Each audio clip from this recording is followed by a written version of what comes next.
paano lagay ng sounds ang keyboard ng ating mga cellphone para kapag nagtatype tayo ay meron po siyang tunog. Open lang natin ang ating messenger.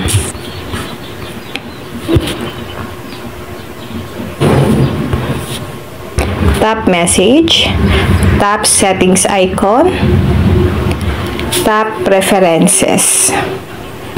Scroll down, i-turn on nyo po ang sound on key press, turn on lang natin yan, at itap nyo po ang volume on key press. Pwede nyo po siyang ilagay sa 79 or 100, and then tap nyo po yung OK. Ngayon, open ulit natin ang ating messenger, tingnan po natin kung meron na siyang tunog.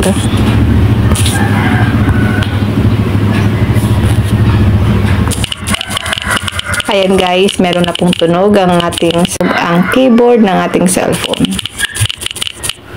Ganun lang po kadali kung paano po natin lalagyan ng sounds ang keyboard ng ating mga cellphone para maiba naman.